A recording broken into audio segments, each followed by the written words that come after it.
Hi everyone.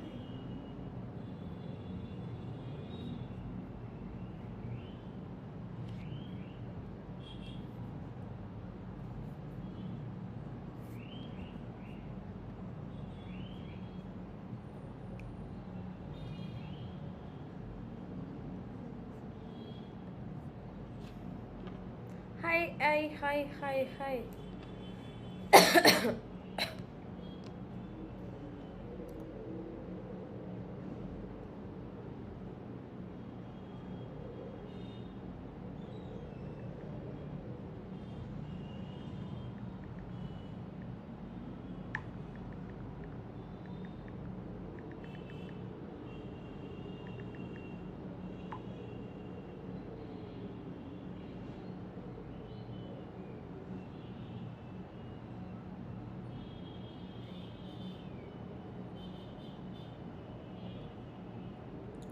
Hand written notes बनाने की ज़रूरत नहीं है, एनसीईआरटी ही है ये, उसको अपना नोट डाउन कर लो। कितनी बार तो तुमको बोला है, उसी को as it is note down कर लो।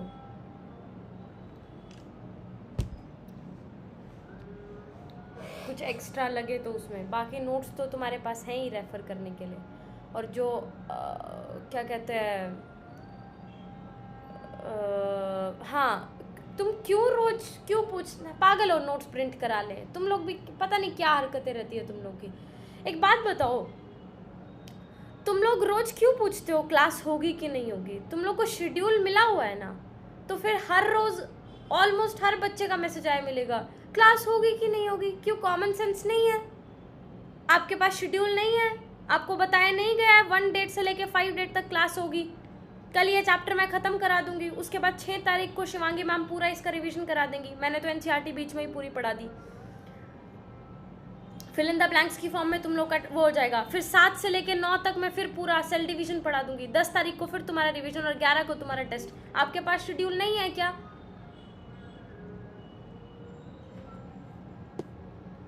हाँ,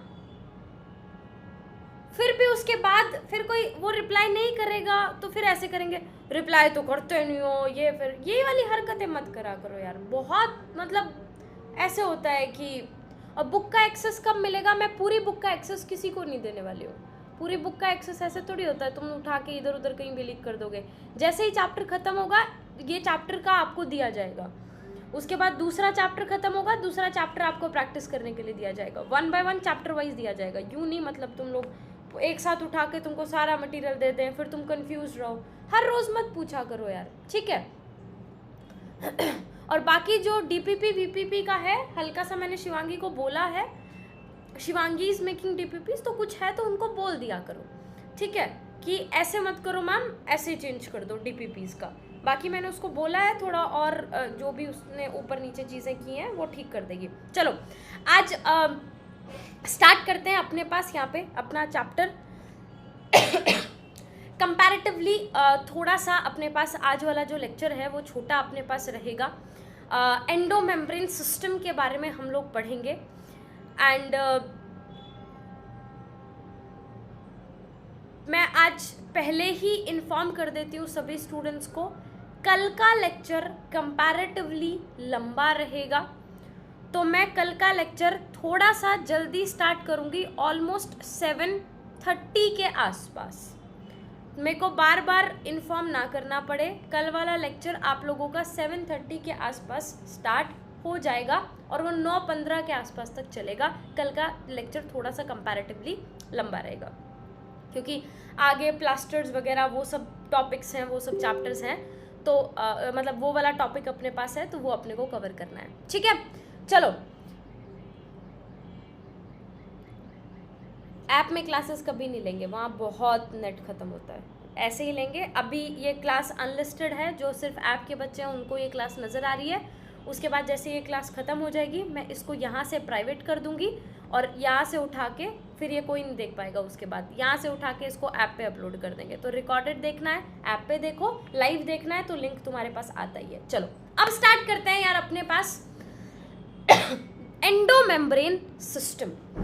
यहाँ पर सुनते जाना अपने पास। आज संडे है तो इसलिए थोड़ा सा लेक्चर तुम्हारा छोटा लेते हैं और फटाफट से कंप्लीट करते हैं चीज़ों को। आ जाओ जी फटाफट से।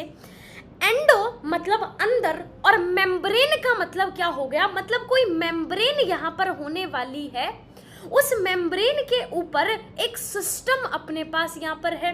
जैसे कि हमारे घर के अंदर क्या होती है, हमारे घर के दीवारें होती है और उसके अंदर हमारा एक सिस्टम होता है।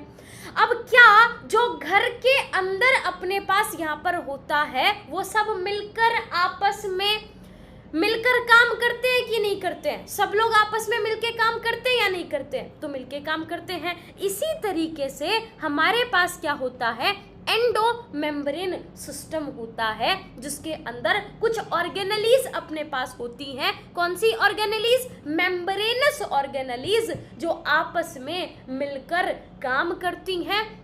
उनका जो फंक्शन होता है वो आपस में कोऑर्डिनेटेड होता है। So every membranous organelle has a distinct structure and function. अब कोई भी ऑर्गेनेली होगी उसका अलग अलग स्ट्रक्चर होगा, अलग अलग फंक्शन होगा, लेकिन ये जो एंडोमेम्ब्रेन सिस्टम है इसके अंदर जो 4 ऑर्गेनेली होती हैं वो 4 ऑर्गेनेली कोऑर्डिनेटेड होती हैं। उनका रिलेटेड फंक्शन होता है, आपस में मिलता जुलता फंक्शन होता है। आकृति मैंने बोला था एनसीईआरटी मैं करवाऊंगी, मैंने उस एनसीईआरटी को चेंज करके साथ में नोट्स में ही कंप्लीट करा दिया है। ठीक, मैंने बीच में ही इंक्लूड करा दिया है, तो आई डोंट थिंक सो दोबारा मेरे को एनसीईआरटी कराने का अब कोई पॉइंट बनता है। मैंने ऑलरेडी इसमें करा दिया है। ऑल्सो मेरा भी एग्ज़ाम का सब कुछ वो रहता है, बहुत बर्डन रहता है, तो इतना तो तुम लोग को, इतना तो कोई बड़ी बात नहीं है, इतना तो हल्का फुल्का तुमको फ्लेक्सिबल रहना चाहिए। मैं एनसीईआरटी ऑलरेडी पूरी करा दी तुमको। मंडे टू फ्राइडे मेरी क्लास रहेगी, सैटरडे को शिवांगी तुमको रिवाइज करा देगी। वो तो फिल इन द ब्लैंक्स ही है, वो तो फिलअप ही करना है तुमको। टेस्ट ही हो रहा है, मैं कराऊँ या कोई भी कराए, इतना तो हर चीज़ पर रिजिड मत रहा करो। मैंने बायो ऑलरेडी करा दी ना एनसीईआरटी, यहाँ पे साथ साथ करा रही हूँ ना पूरी एनसीईआरटी में, इसीलिए मैंने बीच में इंक्लूड करा दिया। तो थोड़ा सा इतना चिल रहो, मतलब ये इतना तो कोई बड़ी बात नहीं है। ठीक है, रिवीजन, वो रिवीजन नहीं है, वो एक तरीके से मतलब क्या करेगी ना, जैसे मान लो एनसीईआरटी है, वो क्या करेगी, एनसीईआरटी को ऐसे यहाँ पे काट दिया, ये मेम्ब्रेनस ऐसे काट के लेके आएगी तुम्हारे पास। तुम क्या करना, अब वो बस ऐसे बोलती जाएगी, चलो फर्स्ट तो with each of the following dash organelle membranes. तुमको तो ऐसे रिवाइज करना है, तो उसमें कोई बड़ी बात नहीं है, वो तो पढ़ाना थोड़ी है, वो इतना तो चिल है ना। चलो आ जाओ। तो अब अपने पास, मेरे पास यहाँ पर क्या हो गया, सुनना ध्यान से, एंडोमेम्ब्रेनस सिस्टम। आई होप तुमको मोटा मोटी एक आइडिया आ गया होगा कि क्या एंडोमेम्ब्रेनस सिस्टम हो गया। मतलब जैसे अपने पास ये एक सेल हम लोग के पास प्रेजेंट है, इस सेल के अंदर अपने पास यहाँ पर क्या होता है, हमारे पास बहुत सारे क्या होते हैं, चुन्नू चुन्नू चुन्नू चुन्नू क्या होता है, हम लोग के पास यहाँ पर ऑर्गेनेलीज प्रेजेंट होती हैं। क्या प्रेजेंट होती हैं? बहुत सारी चुन्नू चुन्नू सी ऑर्गेनेलीज प्रेजेंट होती हैं। लेकिन एक एंडोमेम्ब्रेन सिस्टम है जिसमें ये 4 ऑर्गेनेलीज हैं, endoplasmic reticulum, Golgi bodies, lysosomes and vacuoles, जो आपस में क्या करती हैं, इनके आपस में जो फंक्शंस होते हैं वो रिलेटेड होते हैं। इनका काम अलग अलग स्ट्रक्चर होता है, अलग अलग फंक्शन होता है, लेकिन आपस में मिलके ये क्या होती हैं, कोऑर्डिनेटेड अपने पास यहाँ पर होती है। ठीक है, अब कौन कौन सी फटाफट याद कर लेते हैं, endoplasmic reticulum, Golgi bodies, lysosomes and vacuoles. Endoplasmic reticulum, Golgi bodies, lysosomes and vacuoles. So the functions of mitochondria, chloroplast and vacuoles are not coordinated and are therefore not known as endomembranous system. इस vacuoles नहीं, इस आगे बचे हुए chapter के अंदर, यहाँ पे या तो प्लास्टिड्स लिखना होगा, इस आगे बचे हुए चैप्टर के अंदर मैं तुमको माइटोकॉन्ड्रिया का बारे में भी पढ़ाऊंगी, मैं तुमको क्लोरोप्लास्ट के बारे में भी पढ़ाऊंगी, प्लास्टिड्स के बारे में भी हम पढ़ेंगे। तो वो एंडोमेम्ब्रेनस सिस्टम का पार्ट नहीं होते हैं। मैंने कहा ना, जब हम एक घर के अंदर रहते हैं तो हम सब आपस में हमारे काम कोऑर्डिनेटेड होते हैं, हम सब आपस में साथ मिलकर काम करते हैं। ये आपस में कोऑर्डिनेट करके काम नहीं करते। माइटोकॉन्ड्रिया अपना काम कर रहा होता है, क्लोरोप्लास्ट अपना काम कर रहा होता है, इसीलिए वो एंडोमेम्ब्रेनस सिस्टम का पार्ट नहीं होता है। ठीक है, तो अपने पास फिर से एक बार रिवाइज कर लेते हैं हमारे पास एंडोमेम्ब्रेनस सिस्टम। फटाफट से इस पेज के ऊपर मेरे पास यहाँ पर आ जाओ। अपने पास यहाँ पर क्या हो गया, हर मेम्ब्रेन अपने पास यहाँ पर क्या होती है, इस मेम्ब्रेन के अंदर अपने पास जितनी भी ऑर्गेनेलीज हैं क्या होता है, सबके अंदर अपने पास अलग अलग क्या होगा, हमारे पास स्ट्रक्चर, उनका अलग अलग क्या होगा, फंक्शन। लेकिन जो भी चीजें एंडोमेम्ब्रेन सिस्टम का पार्ट है वो क्या होती हैं, एक ग्रुप ऑफ ऑर्गेनेली होती हैं जो आपस में कोऑर्डिनेटेड होती हैं। फटाफट फटाफट मेरे साथ रिवाइज करो, कौन कौन सी है वो, endoplasmic reticulum, Golgi bodies, lysosomes and vacuole. ठीक है, आ जाओ। अब अपने पास यहां पर क्या हो गया, सबसे पहले endoplasmic reticulum, one by one करके पढ़ते हैं। जब हमने इलेक्ट्रॉन माइक्रोस्कोपिक स्टडीज करी सेल्स की, वो क्या रिवील करती है, चुन्नू चुन्नू से टीनी ट्यूबुलर स्ट्रक्चर्स रिवील करती है, जो कि सेल के जो साइटोप्लाज्म होता है उसके अंदर स्कैटर्ड अपने पास यहाँ पर होते हैं। जैसे ये अपने पास यहाँ पर क्या हो गया, ये हमारे पास एक सेल है, ये मेरा क्या है, ये सेल का मेरे पास यहाँ पर न्यूक्लियस है। इस न्यूक्लियस से इस तरीके से देखो, ये इस तरीके के कुछ ट्यूबुलर से स्ट्रक्चर अपने पास यहाँ पर होते हैं, ऐसे ऐसे, इसे हम क्या कहते हैं, एंडोप्लाज्मिक रेटिकुलम अपने पास कहते हैं। चुन्नू चुन्नू से छोटे छोटे से ट्यूबुलर स्ट्रक्चर्स क्या होते हैं, ट्यूबुलर स्ट्रक्चर्स, छोटे छोटे से ट्यूबुलर स्ट्रक्चर्स अपने पास यहाँ पर होते हैं। So electron microscopic studies of cell reveal that tiny tubular structures in the cell, जो कि साइटोप्लाज्म के अंदर स्कैटर्ड होते हैं, फैले होते हैं, उसको हम क्या कहते हैं, एंडोप्लाज्मिक रेटिकुलम। मतलब एक रेटिकुलम सा अपने पास यहाँ पर बना हुआ है। ठीक है, अब दो चीजें अपने पास हैं, एंडोप्लाज्मिक रेटिकुलम को देख लेते हैं। ये मेरा सेल था, ये मेरा क्या था, ये मेरे पास यहाँ पर एंडोप्लाज्मिक रेटिकुलम था। तो एक तो अपने पास स्पेस है जो एंडोप्लाज्मिक रेटिकुलम के अंदर प्रेजेंट है, उस स्पेस को, उस इंटरसेल्यूलर स्पेस को हम क्या कहते हैं, ल्यूमिनल स्पेस, ल्यूमिनल पार्ट अपने पास हो गया। और इसके बाहर जितनी भी चीजें हम लोग के पास, जो भी साइटोप्लाज्म का अपना जो भी वो बचा हुआ है, उसको हम क्या कहते हैं, ल्यूमिनल के बाहर एक्स्ट्रा ल्यूमिनल। तो हम सबसे पहले किसके बारे में पढ़ रहे हैं, एंडोप्लाज्मिक रेटिकुलम। तो एंडोप्लाज्मिक रेटिकुलम के अंदर अपने पास यहाँ पर क्या हो गया, फटाफट से मेरे साथ साथ बोल के रिवाइज करो। हमारे पास यहाँ पर क्या हो गया, क्या होते हैं endoplasmic reticulum, tiny tubular structures जो कि साइटोप्लाज्म के अंदर स्कैटर्ड होते हैं। एंडोप्लाज्मिक रेटिकुलम क्या है, पॉइंट नंबर 1 जो इस पेज पे याद करना है, टीनी ट्यूबुलर स्ट्रक्चर्स। नंबर 2, उसके अंदर का स्पेस ल्यूमिनल, उसके बचा हुआ जितना भी बाहर का स्पेस है एक्स्ट्रा ल्यूमिनल। जैसे हम भी अपने आप को क्या करते हैं, हम भी अपने आप को सेंटर ऑफ इंपॉर्टेंस समझते हैं, जो हमारे अंदर है वो सब सही है, बाकी जितना भी हुआ वो बाहर की दुनिया, जो भी मेरे अंदर हो रहा है वो मेरे अंदर की दुनिया। ऐसे ही एंडोप्लाज्मिक रेटिकुलम क्या कर रहा है, जो मेरे अंदर है वो ल्यूमिनल दुनिया, और मेरे बाहर जितनी भी बची हुई दुनिया है वो एक्स्ट्रा ल्यूमिनल दुनिया। तो क्या क्या हो गया, सबसे पहले tiny tubular structure, luminal, extra luminal. ये पेज सभी स्टूडेंट्स को याद, फिर से एक बार रिवाइज करते हैं। एंडोमेम्ब्रेनस सिस्टम क्या होता है, कुछ ग्रुप ऑफ ऑर्गेनेलीज हैं जो आपस में मिलकर साथ में काम कर रही हैं, कोऑर्डिनेट कर रही हैं। कौन सी चार हैं, endoplasmic reticulum, Golgi bodies, lysosomes and vacuoles. Mitochondria chloroplast को क्यों नहीं कहते हम, क्योंकि वो आपस में साथ में इनके साथ कोऑर्डिनेट करके काम नहीं करती हैं, इसीलिए उनको एंडोमेम्ब्रेनस सिस्टम का पार्ट नहीं मानते। एंडोप्लाज्मिक रेटिकुलम के अंदर अपने पास यहाँ पर क्या हो गया, ये क्या होती है, नंबर 1 टीनी ट्यूबुलर स्ट्रक्चर्स, इनके अंदर का पोर्शन ल्यूमिनल, इनके बाहर वाला एक्स्ट्रा ल्यूमिनल। अब सुनो, दो तरीके के एंडोप्लाज्मिक रेटिकुलम होते हैं। कौन कौन से दो तरीके के, एक होता है रफ एंडोप्लाज्मिक रेटिकुलम और दूसरा होता है स्मूथ एंडोप्लाज्मिक रेटिकुलम। एक होता है रफ एंडोप्लाज्मिक रेटिकुलम और दूसरा होता है स्मूथ एंडोप्लाज्मिक रेटिकुलम। सुनते जाना ध्यान से। क्या हो गया अपने पास यहाँ पे? सुनो, हमारे पास यहाँ पर एक, ध्यान से सुनना इस चीज को, अपने पास क्या हुआ, ये क्या हो गया? Endoplasmic reticulum.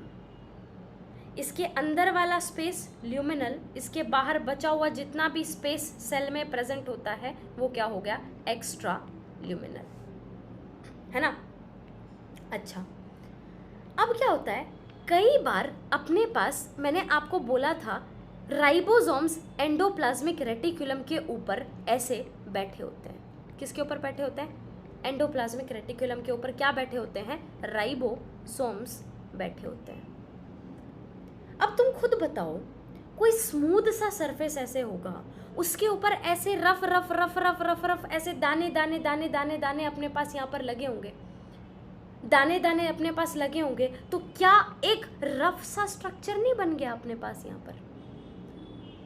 तो अगर अपने एंडोप्लाज्मिक रेटिकुलम के ऊपर राइबोसोम्स लगे हों तो उसे हम कहते हैं रफ एंडोप्लाज्मिक रेटिकुलम। और अगर इसके ऊपर ये जो दाने अपने पास यहाँ पर हैं, ये दाने दाने से हम लोग के पास यहाँ पर ना लगे हों तो उसे हम क्या कहते हैं? उसे हम कहते हैं स्मूथ एंडोप्लाज्मिक रेटिकुलम। तो दो चीजें अपने पास यहाँ पर हो गई, rough endoplasmic reticulum, smooth endoplasmic reticulum. जिसके पास राइबोसोम्स होते हैं रफ एंडोप्लाज्मिक रेटिकुलम, जिसके पास राइबोसोम्स नहीं होते स्मूथ एंडोप्लाज्मिक रेटिकुलम।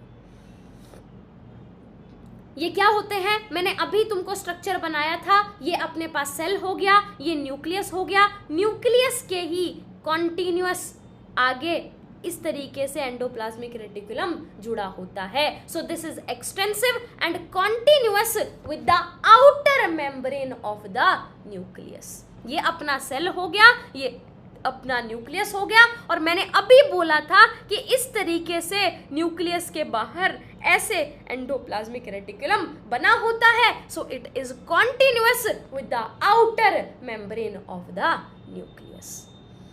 अब मैं इस पूरी बायोलॉजी में तुमको जब भी कुछ भी पढ़ा रही होंगी, पूरा कुछ भी तुम लोग का पूरा चल रहा होगा, तो मेरी कुछ चीजें ध्यान से सुनना।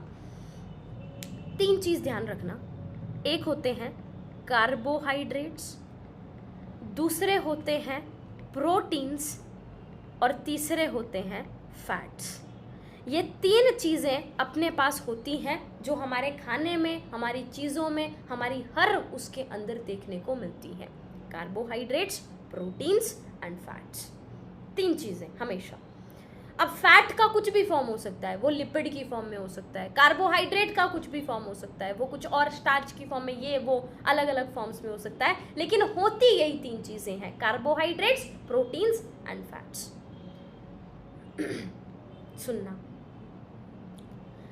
सुनना आप ध्यान से।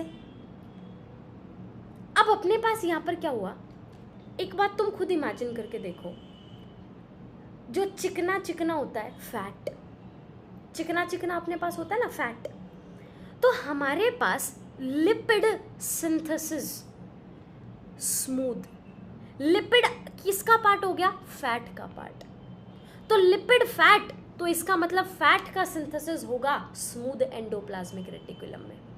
जो प्रोटीन्स अपने पास हैं, प्रोटीन से मसल बनती है। मसल क्या स्मूथ होती है? मसल तो ऐसे, मसल से तो हमारे बॉडी भी ऊपर नीचे हो जाती है। तो इसका मतलब जो प्रोटीन की सिंथेसिस हो रही होगी वो हो रही होगी रफ एंडोप्लाज्मिक रेटिकुलम में।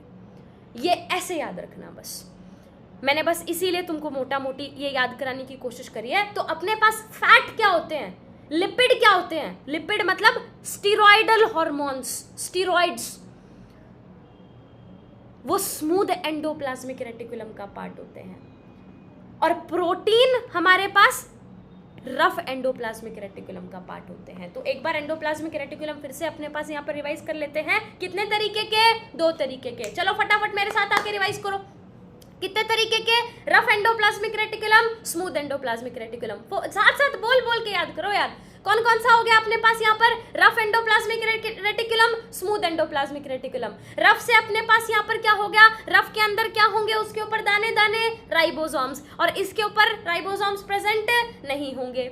हमारे पास यहाँ पर ये किसके अंदर इन्वॉल्व अपने पास? पहले बात तो न्यूक्लियस से कॉन्टिन्यूअस है। रफ के अंदर प्रोटीन की सिंथेसिस हो रही होगी, स्मूथ के अंदर लिपिड सिंथेसिस, स्टेरॉइडल हार्मोन्स की सिंथेसिस हो रही होगी। तो ये सिंथेसिस अपने पास यहाँ पर एंडोप्लाज्मिक रेटिकुलम में होती है। इसके बाद आता है एक गोल्जी एपरेटस। क्या है गोल्जी एपरेटस? तो अपने एक भैया थे कैमिलो गोल्जी 1898। उन्होंने सबसे पहले गोल्जी एपरेटस को देखा और अपने नाम पर उन्होंने उसका नाम रख दिया गोल्जी एपरेटस। ये क्या है? जैसे अभी तुमने एंडोप्लाज्मिक रेटिकुलम पढ़ा, तुमने बोला वो एक टीनी ट्यूबुलर स्ट्रक्चर होता है, चुन्नू सा ट्यूबुलर सा स्ट्रक्चर अपने पास यहाँ पर होता है।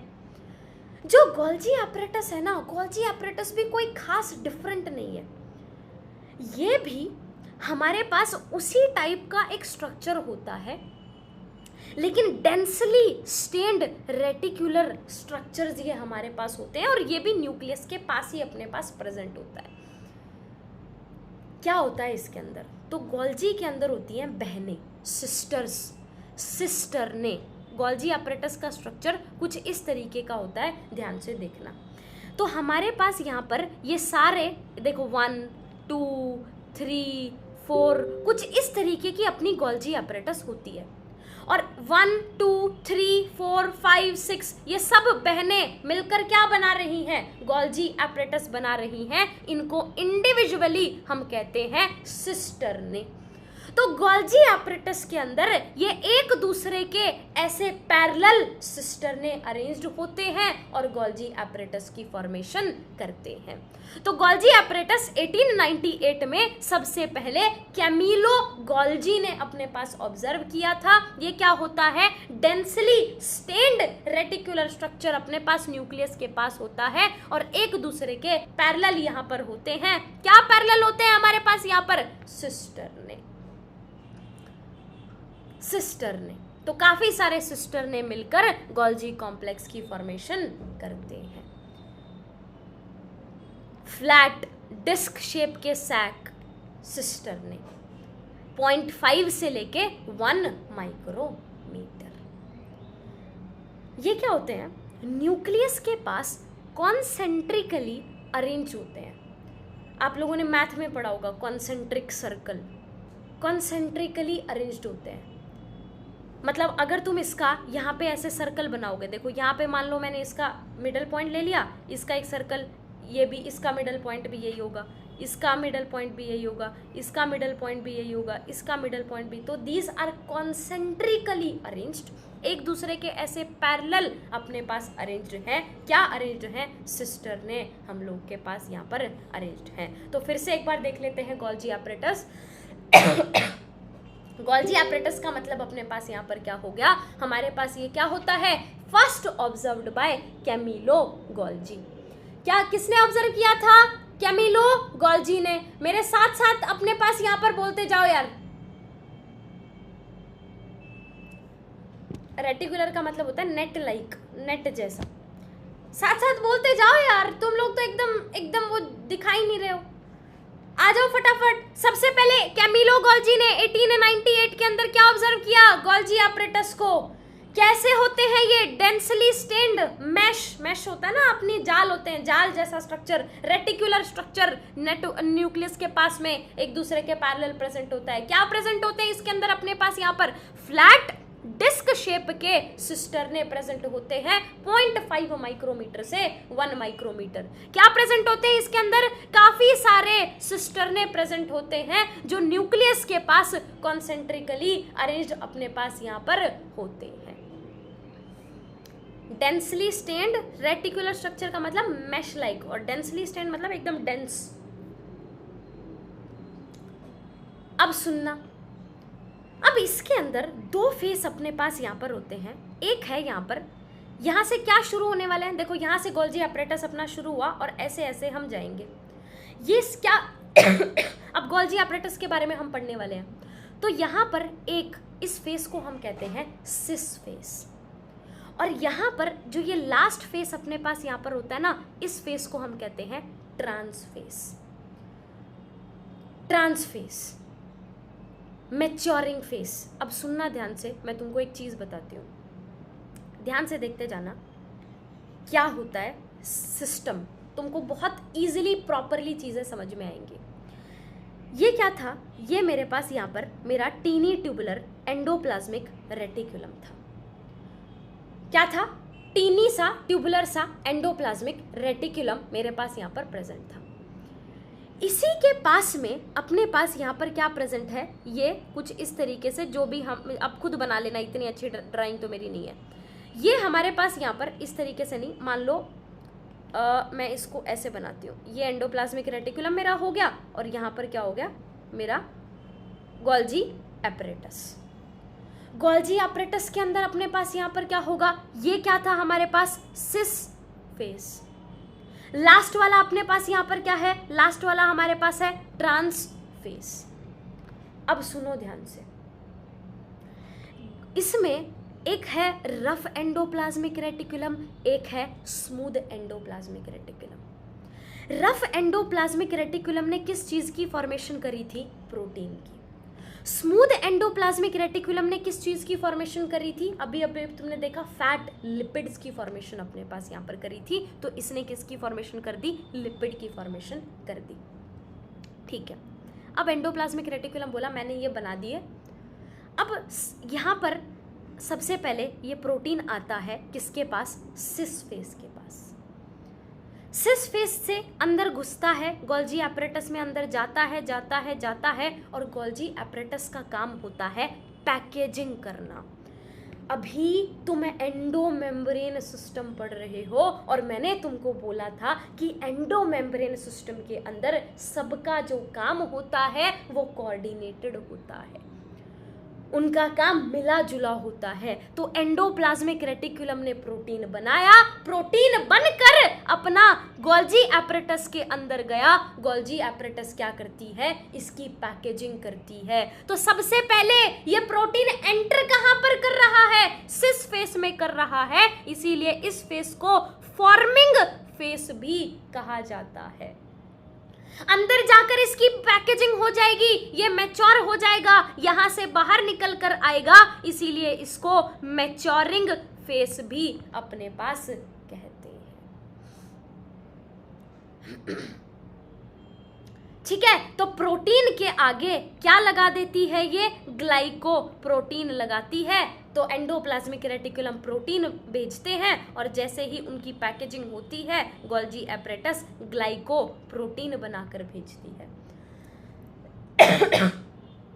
प्रोटीन ना आते, प्रोटीन की जगह अगर लिपिड आते, तो लिपिड अपने सिस फेस फॉर्मिंग फेस से एंटर करते और अपने पास ट्रांस फेस मैच्योरिंग फेस से निकलते, किसकी फॉर्म में, ग्लाइकोलिपिड्स की फॉर्म में। तो अब अपने पास यहाँ पर इजीली हमको याद हो गया, मतलब एंडोप्लाज्मिक रेटिकुलम प्रोटीन बनाएगा, लिपिड बनाएगा। उसके बाद अपने पास आगे क्या होगा, गोल्जी एपरेटस अपने पास यहाँ पर होगा। प्रोटीन के आगे वो क्या लगा देगी, ग्लाइको लगा देगी, पैकेजिंग कर देगी। लिपिड के आगे क्या लगा देगी, साथ साथ मेरे साथ रिवाइज करते जाओ, लिपिड के आगे क्या लगा देगी, हमारे पास ग्लाइको लगा देगी, ग्लाइको लिपिड अपने पास यहाँ पर बन जाएगा। हमारे पास एंट्री कहां से होती है, फॉर्मिंग फेस सिस फेस से एंट्री होती है। बाहर निकलता कहां से है, मैच्योरिंग फेस ट्रांस फेस से अपने पास यहां पर निकलता है। तो इसका मतलब यहाँ पर ग्लाइकोप्रोटीन्स एंड ग्लाइकोलिपिड्स की सिंथेसिस की जाती है। ये एंडोप्लाज्मिक रेटिकुलम से क्लोजली एसोसिएटेड रहता है। ये हमारे पास पैकेजिंग करता है, इसके अंदर सामान डिलीवर किया जाता है और बाहर निकलता है यहाँ से। इसमें एक फेस होता है फॉर्मिंग फेस, जहाँ पे चीज़ें एंटर कर रही हैं, वहाँ से अंदर जाएंगी, चीज़ें फॉर्म होंगी, और दूसरा फेस होता है ट्रांस फेस, मैच्योरिंग फेस, जहाँ से चीज़ें बाहर निकलेंगी। आई होप इस डायग्राम की हेल्प से आपको एक एक चीज जो इन पॉइंट्स में लिख रखी है वो बिल्कुल क्लियर हो भी गई होगी और एक एक चीज समझ में आ गई होगी।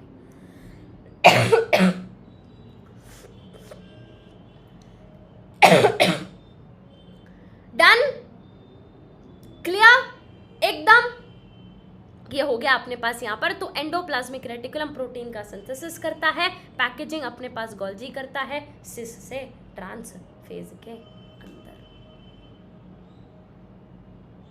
तो इसका मतलब हो गया ना एंडोमेम्ब्रेनस सिस्टम आपस में कोऑर्डिनेटेड।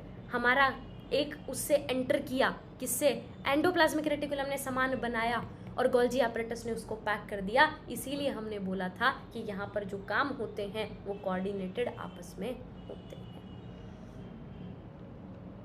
ठीक है, आ जाओ। अब आता है अपने पास यहाँ पर लाइसोसोम्स। लाइसोसोम्स हम लोग के पास यहाँ पर क्या होते हैं, नाम बोल रहा है ला इसको। तो ये भी मेम्ब्रेन बाउंड वेसिकुलर स्ट्रक्चर हैं। और सुनना ध्यान से, सुनना अपने पास, इनको ना कमाल की बात है, इनको बनाया ही गोल्जी ने था। इनको गोल्जी ने ही बनाया था और अब ये गोल्जी के साथ ही मिलकर काम कर रहे हैं। मतलब तुम मेरे से ही पढ़ो और फिर तुम लोग का सिलेक्शन हो जाए और उसके बाद तुम मेरे ही साथ मिलकर काम करो। तो लाइसोसोम्स जो होते हैं वो गोल्जी एपरेटस के द्वारा बनाए जाते हैं और उसके बाद ये गोल्जी एपरेटस के साथ ही मिलकर काम करते हैं। तो ये भी मेम्ब्रेन बाउंड वेसिकुलर स्ट्रक्चर, मतलब अपने पास यहाँ पर हो गया एक ऐसे सैक जैसा स्ट्रक्चर होता है जिसके अंदर फ्लूइड वगैरह भरा हो, उसे हम कहते हैं वेसिकुलर स्ट्रक्चर, जो कि पैकेजिंग प्रोसेस से बना था गोल्जी एपरेटस के द्वारा। इसका काम क्या होता है, इसका नाम बोल रहा है ल्या। मैं बताऊंगा इसको, ल्या तू इधर ला मैं बताऊंगा इसको पट। तो लाइसोसोम्स सुसाइडल बैग्स, तो जो भी इसके अंदर जाएगा ये उसको खा जाएगा। अब सुनना ध्यान से, जैसे कि मैंने तुमको क्या बोला था, मोटा मोटी 3 चीजें होती हैं, कार्बोहाइड्रेट्स, प्रोटीन्स और फैट। फैट किसकी फॉर्म में, लिपिड्स की फॉर्म में मान लो है। तो प्रोटीन अपने पास यहाँ पर अगर गया, उसको ये डाइजेस्ट करेगा किसकी हेल्प से, प्रोटीएजेस की हेल्प से। अगर कार्बोहाइड्रेट्स गए, कार्बोहाइड्रेट्स को डाइजेस्ट करेगा किसकी हेल्प से, कार्बोहाइड्रेट्स की हेल्प से। लिपिड्स गए, लिपिड्स को डाइजेस्ट करेगा किसकी हेल्प से, लाइपेजेस की हेल्प से। और इसके अलावा अगर न्यूक्लिक एसिड जाए तो उनको डाइजेस्ट करता है न्यूक्लियेजेस की हेल्प से। तो ये कहता है ला, मैं बताता हूं, ला ले क्या, मैं बताऊंगा इसको। तो हमारे पास लाइसोसोम्स क्या होते हैं, मेम्ब्रेन बाउंड वेसिकुलर स्ट्रक्चर्स अपने पास यहाँ पर होते हैं, जो पैकेजिंग प्रोसेस से अपने पास बनते हैं। सुसाइडल बैग्स इनको हम कहते हैं। इनके अंदर हाइड्रोलिटिक एंजाइम्स जैसे कि लाइपेजेस, प्रोटीएजेस, कार्बोहाइड्रेजेस, न्यूक्लियेजेस प्रेजेंट होते हैं। किस किस को, कार्बोहाइड्रेजेस कार्बोहाइड्रेट को डाइजेस्ट करेगा, लाइपेजेस लिपिड को डाइजेस्ट करेगा, प्रोटीएजेस प्रोटीन को डाइजेस्ट करेगा, न्यूक्लियेजेस न्यूक्लिक एसिड को डाइजेस्ट करेगा। ये याद हो गया तो ये याद हो जाएगा, ये याद हो गया तो ये याद हो जाएगा। और एसिडिक पीएच अपने पास यहाँ पर बहुत होता है, उसी के ऊपर ये सारी चीजें, ये हाइड्रोलाइटिक, हाइड्रोलाइटिक का मतलब होता है जो पानी निकाल दे। तो मेनली अपन को किसी को भी मारना होता है ना, तो उसमें से हम वाटर ऐसे रिमूव कर देते हैं, हाइड्रोलाइटिक एंजाइम्स। तो लाइपेजेस, प्रोटीएजेस, कार्बोहाइड्रेट्स, न्यूक्लियेजेस।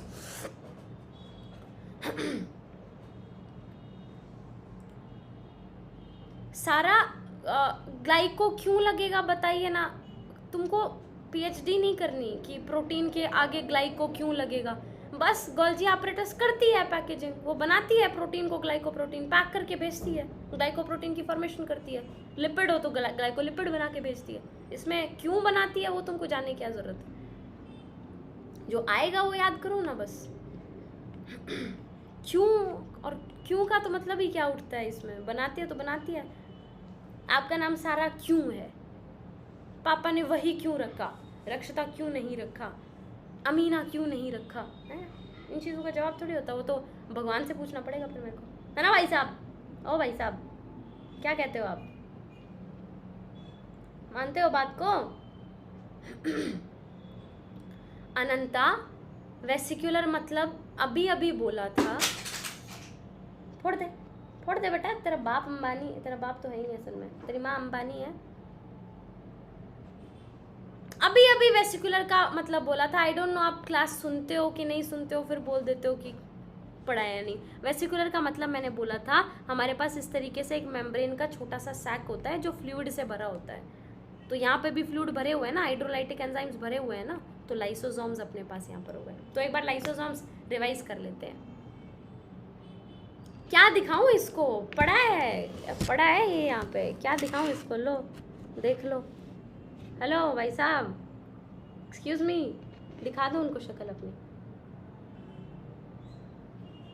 सांड है ये, सांड, ये देख लो, लो मस्त मस्त पड़े हैं, ये देखो मोटा सांड कहीं। ओ सांडू राम, भाई साहब एक्सक्यूज मी।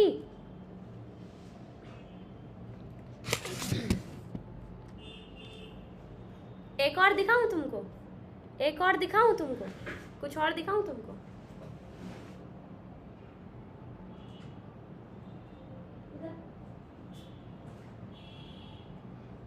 ये देखो, इनसे मिलो, इन गधे से मिलो।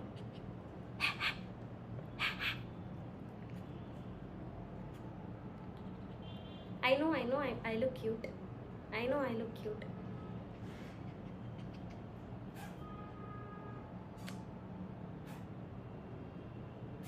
Oh, see, my honey boy, you are my baby, you are. ठीक है, जाओ अब जा, अब जा, बस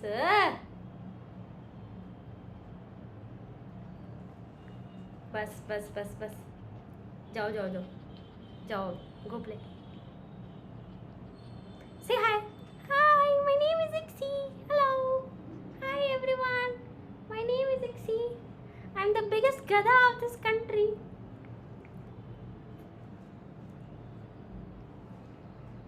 I'm the biggest gada of this country. I'm the gada of the year. जा जा जा जा जा। ठीक है, चलो बस, चलो चलो चलो चलो चलो चलो चलो चलो। विस्की नाम नहीं है, ICSI, it's his name is ICSI, IXCI, IXCI, ICSI, ICSI the mixie, mixie नहीं इक्सी। ठीक है, चलो लास्ट करें, वैक्यूल्स, वैक्यूल के बारे में करें। It's a toy poodle, it's a toy poodle. आ जाओ आ जाओ आ जाओ आ जाओ आ जाओ आ जाओ। लास्ट स्ट्रक्चर अपने पास यहाँ पर क्या हो गया, वैक्यूल्स। देखो अपने पास साल भर है, आपस में मस्त काम करेंगे, मिलके बात भी करेंगे, अपनी दुविधाएं भी सुलझाएंगे, है ना, और मस्त अपना वो भी करेंगे। आ जाओ। तो जू खोल लिया, मैं थप्पड़ मारूंगी तुमको।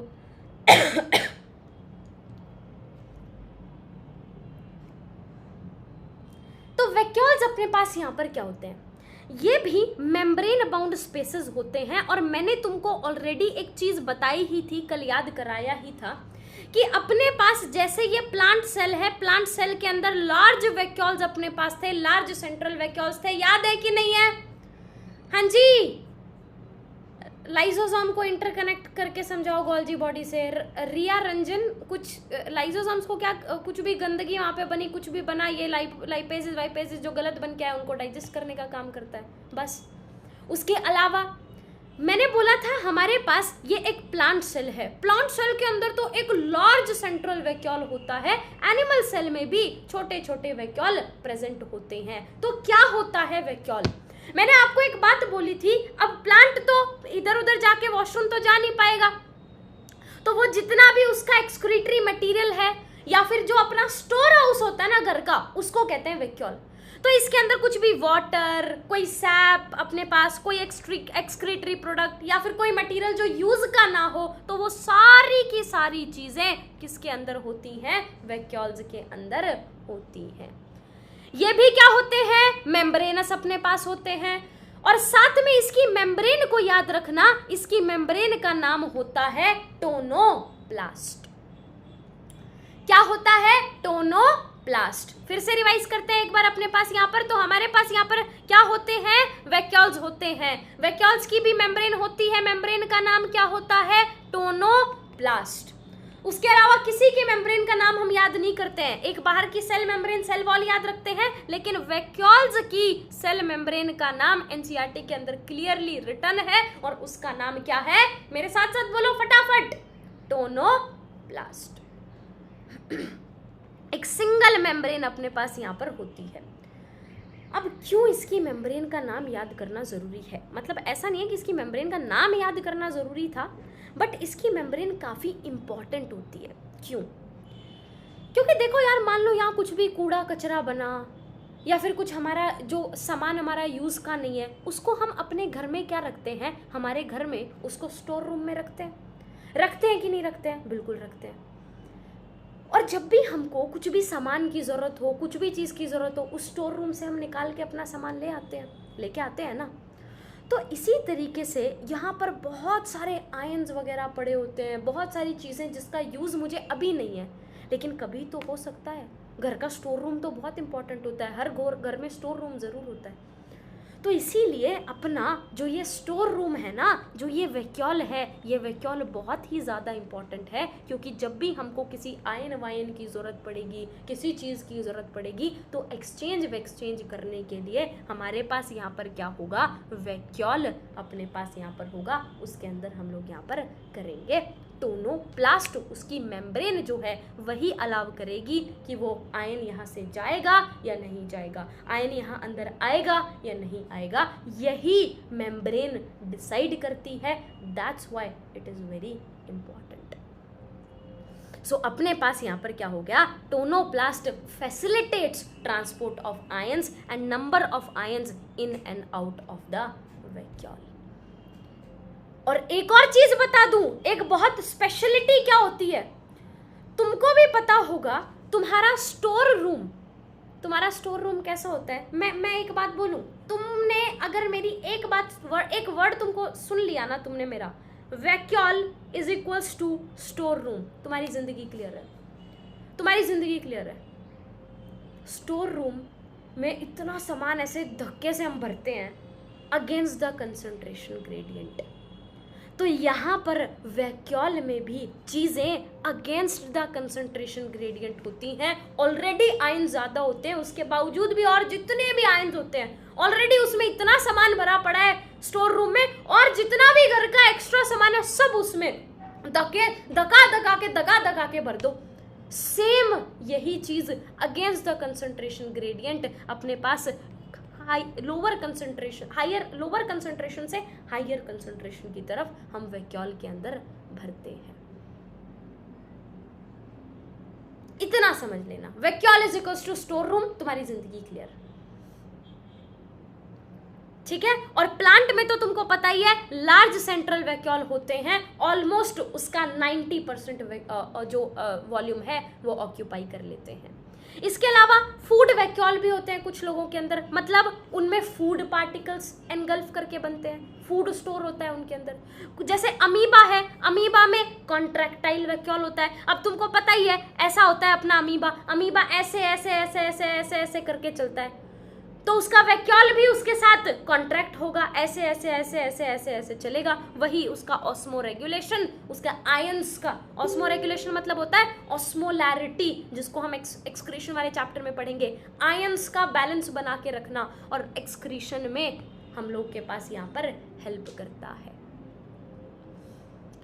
अगर इतना सा आपको चीजें समझ में आ गई तो तुमको पूरा वैक्यूल जो है वो बिल्कुल प्रॉपरली क्लियर हो जाएगा, ठीक है। तो लाइसोसोम्स क्या था, लाइसोसोम्स कहते हैं मेरे पास मैं बताता हूं इसको। तो लाइसोसोम्स के अंदर कार्बोहाइड्रेट्स आए तो फटाफट मेरे को बताते जाओ, कार्बोहाइड्रेट्स आए तो कार्बोहाइड्रेट्स, प्रोटीन्स आए तो प्रोटीएजेस, लिपिड्स आए तो लाइपेजेस, न्यूक्लिक एसिड आए तो न्यूक्लिएजेस।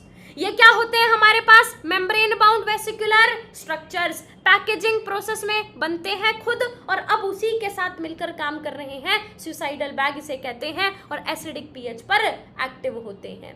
वैक्यूल रिवाइज करो मेरे पास यहाँ पर, ये भी क्या होते हैं, मेम्ब्रेन बाउंड स्पेसीज होती हैं। इनकी मेम्ब्रेन का नाम क्या है, टोनोप्लास्ट। टोनोप्लास्ट बहुत इंपॉर्टेंट होती है क्योंकि ये आयंस अंदर आएंगे बाहर जाएंगे उन सबको डिसाइड करती है, और किसमें हायर कंसंट्रेशन, लोअर कंसंट्रेशन से हायर कंसंट्रेशन में इसमें चीजें भरी जाती हैं। कौन सी चीजें? वाटर, सैप, एक्सक्रीटरी प्रोडक्ट्स और दूसरे नॉन यूजफुल सब्सटेंसेस। अलग अलग चीजों में वैक्यूल के बारे में बात कर लेते हैं। प्लांट के अंदर 90% ऑक्यूपाई करते हैं, कुछ के अंदर फूड वैक्यूल होते हैं जो फूड को एनगल्फ करके बनते हैं, और अमीबा में क्या प्रेजेंट होते हैं? कॉन्ट्रैक्टाइल वैक्यूल जो ऑस्मो रेगुलेशन एंड एक्सक्रीशन में पार्टिसिपेट करते हैं। तो अपने पास यहाँ पर क्या हुआ? सबसे पहले एंडोप्लाज्मिक रेटिकुलम था, उसने प्रोटीन बनाए, लिपिड्स बनाए, उनको पैकिंग करके ग्लाइकोप्रोटीन और ग्लाइकोलिपिड्स की फॉर्म में गोल्जी एपरेटस ने कन्वर्ट कर दिया। एंड कुछ अगर एक्स्ट्रा चीज़ स्टोर करनी है वो वैक्यूल में स्टोर हो गई, और इसमें कुछ गंदगी बन गई, उसको ख़त्म करना है हाइड्रोलाइटिक एंजाइम्स की हेल्प से। कौन ख़त्म कर देगा? लाइसोसोम्स। और ये सारे के सारे आपस में कोऑर्डिनेटेड होते हैं, मिलकर काम करते हैं, इसीलिए इसको हम कहते हैं एंडोमेम्ब्रेनस सिस्टम। क्या कहते हैं? Endomembranous system. ठीक है, अब एंडोमेम्ब्रेनस सिस्टम के ऊपर कुछ क्वेश्चंस कर लेते हैं, आ जाओ फटाफट। Which of the following together represent an endomembranous system? कौन कौन से अपने पास यहां पर होंगे? कौन कौन से? अरे आ जाओ।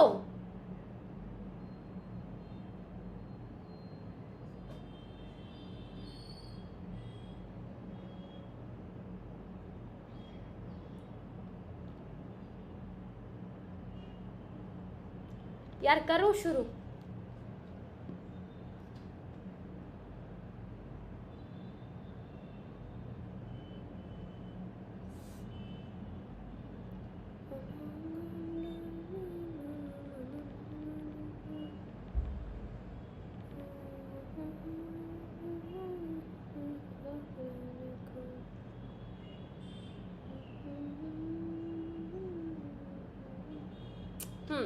Which of the following together represent an endoplasmic वो cytoplasmic structures?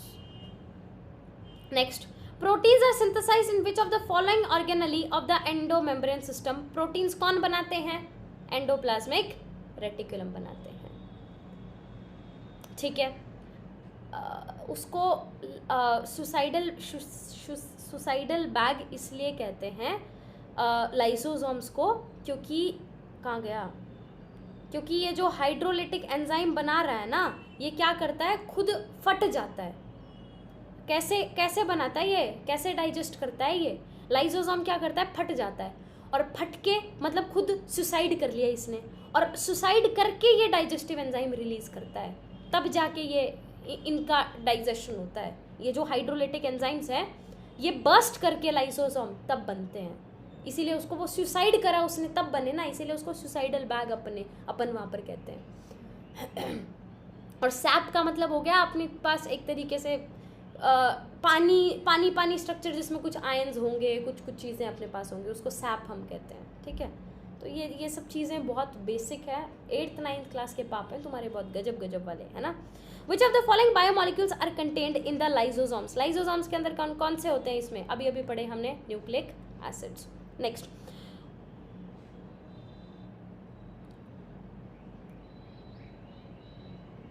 is not transported through the secretory pathway of endomembrane system? इनमें से कौन सा ट्रांसपोर्ट नहीं होता है सेक्रेटरी पाथवे से?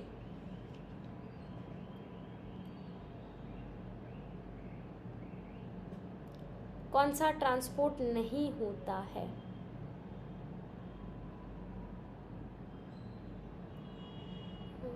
तुम लोग तो पता नहीं कौन से क्वेश्चन का रिप्लाई कर रहे हो, मुझे दिख ही नहीं रहा है, समझ ही नहीं आ रहा है।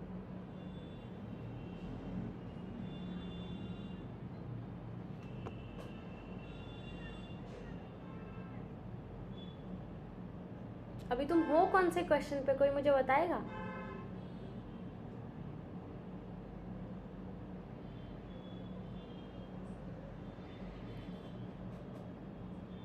कॉम्प्लेक्स पॉलीसैकेराइड्स, ठीक है।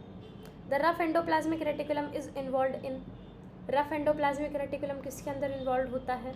अभी अभी तुमने देखा था अपने पास यहाँ पर लिपिड की सिंथेसिस में, प्रोटीन की सिंथेसिस एंड सेक्रेशन में, पैकेजिंग मटेरियल्स फॉर डिलीवरी के अंदर, प्रोटीन सिंथेसिस में, ठीक है।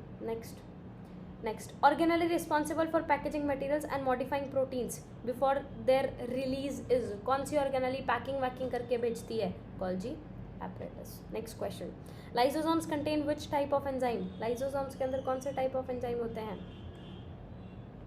All of the above. In plant cells, the membrane-bound organelles that can occupy a significant structure, 90% space जो occupy कर रही थी, क्या होते थे? Lysosomes.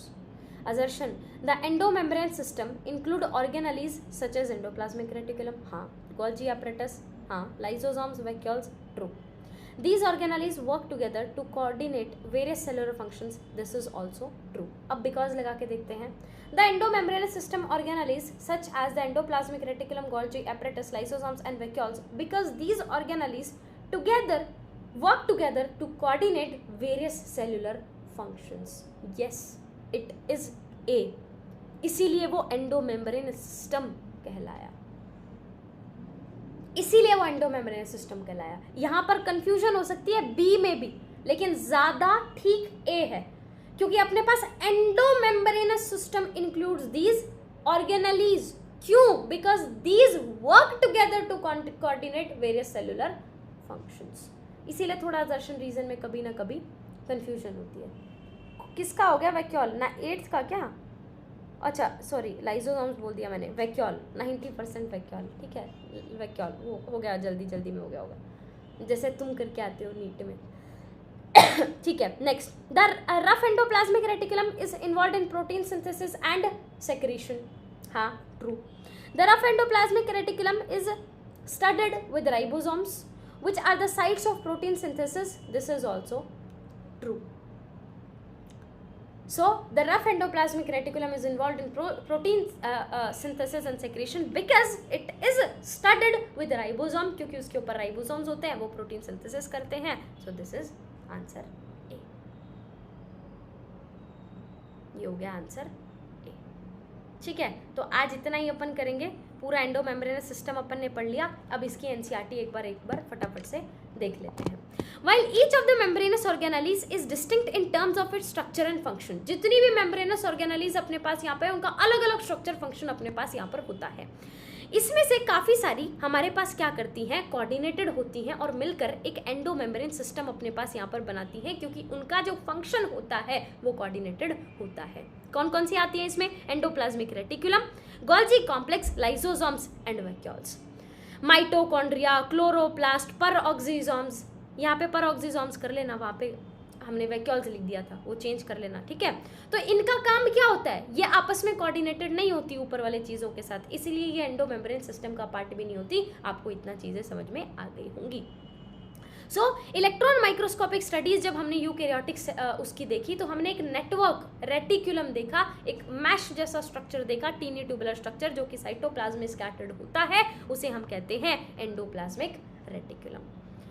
ये क्या करता है? एक इसके अंदर का जो स्पेस है उसे हम कहते हैं luminal space inside endoplasmic reticulum, ठीक है।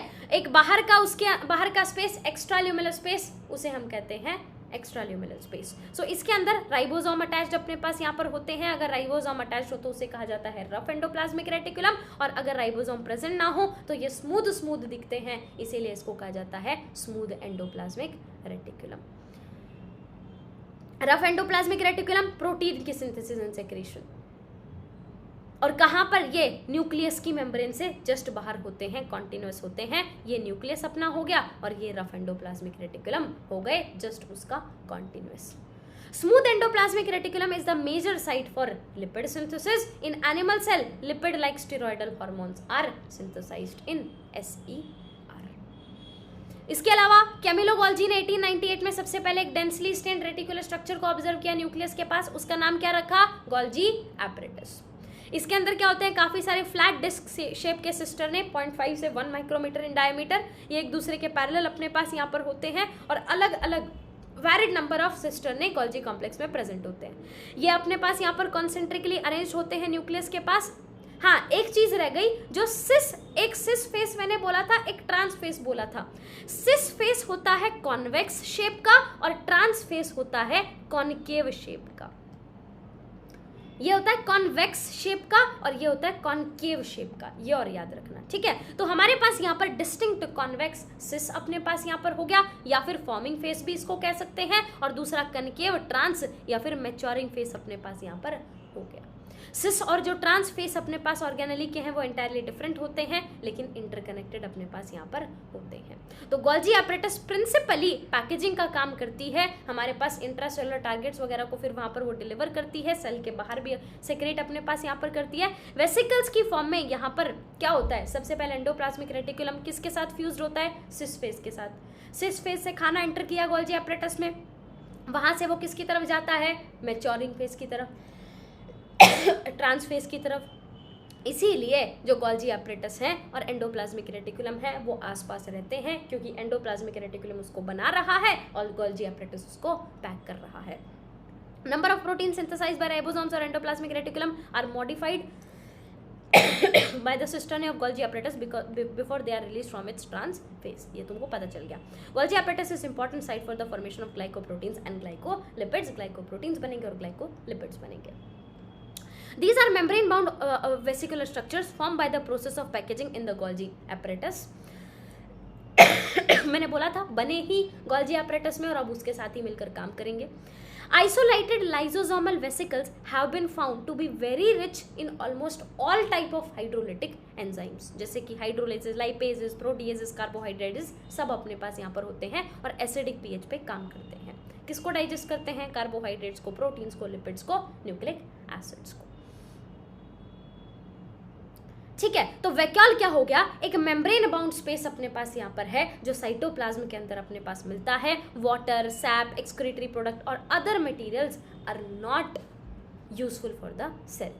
तो वो क्या होते हैं, वो सब वैक्यूल के अंदर चले जाते हैं और इनकी एक सिंगल मेम्ब्रेन होती है टोनोप्लास्ट, 90% वॉल्यूम को ऑक्यूपाई करती है। प्लांट्स के अंदर टोनोप्लास्ट क्या करती है, काफी सारे आयंस वाइंस against the concentration gradient, low concentration से हाई कंसंट्रेशन की तरफ वैक्यूल में जाते हैं।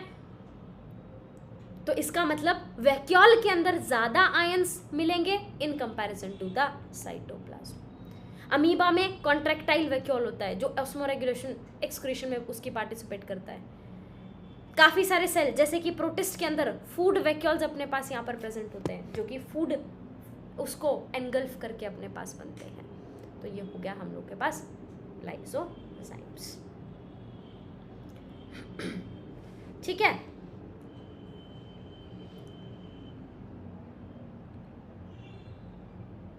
Done, clear? यार किसी को कुछ पूछना है?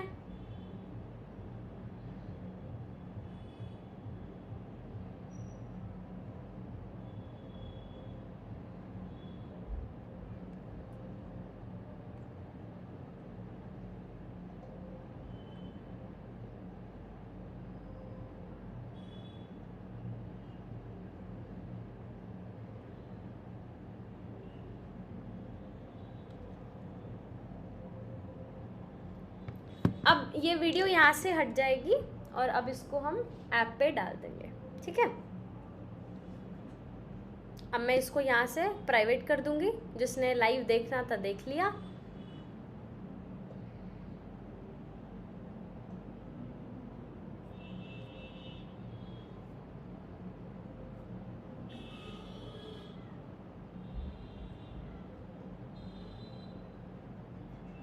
Please explain question 1। क्वेश्चन 1 क्या है, ये सारी की सारी ऑर्गेनलीज साइटोप्लाज्म में होती हैं, तो साइटोप्लाज्मिक ऑर्गेनलीज हैं सारी की सारी। तो एक्सप्लेनेशन क्या है उसमें, सारे के सारे साइटोप्लाज्मिक स्ट्रक्चर्स हैं, एंडोमेम्ब्रेनस सिस्टम का part, as simple as that.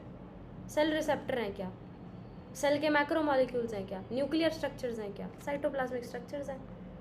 कोई चीज़ अगर अपने दिमाग से तुमको ना हो पाए तो हमेशा एक तरीका अपनाना जिस तरीके को हम कहते हैं एक तरीके से रिजेक्शन मैथड। रिजेक्शन मैथड का मतलब होता है और ऑप्शंस को रिजेक्ट करते रहो, जैसे कि क्या इसका आंसर न्यूक्लियर स्ट्रक्चर्स हो सकता है, नहीं हो सकता। क्या मैक्रोमोलिक्यूलर सेल हो सकता है, नहीं हो सकता। क्या सेल रिसेप्टर हो सकता है, नहीं हो सकता। तो क्या बचा, साइटोप्लाज्मिक स्ट्रक्चर्स। तो ये चीज़ आप डेवलप करना अपनी।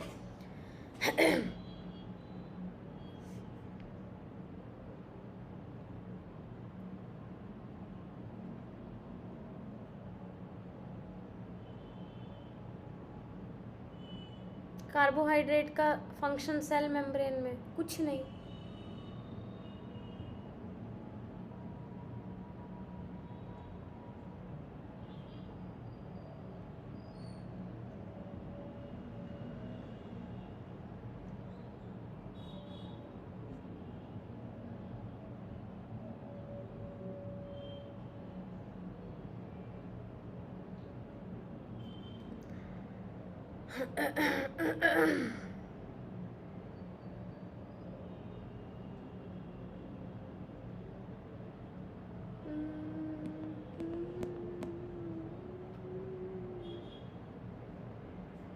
हाँ 5 जून के बाद भी क्लास ऐसे ही होगी। ये तो प्राइवेट क्लास हो रही है, किसी को पता थोड़ी है यूट्यूब पे क्लास हो भी रही है यहाँ पे। लिपिड्स इमोबाइल होते हैं क्या? क्या बोल रहे हो तुम्हारे कॉन्सेप्ट्स ऐसे कि मतलब क्या बोल रहे हो तुम? लिपिड इमोबाइल होते हैं, what do you mean by lipid immobile होते हैं? लिपिड तो एक फैट है, खाना है। तू खाने को उठा के किधर से किधर घुमा दे, उसमें वो पैर थोड़ी लगे उसको। हाँ सुष्मिता, उसमें ही बनाने की कोशिश करो।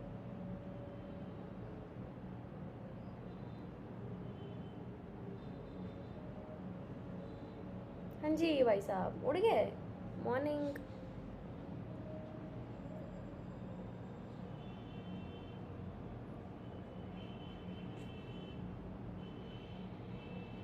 चलो अब डाउट क्लास में जाओ। Bye bye bye bye.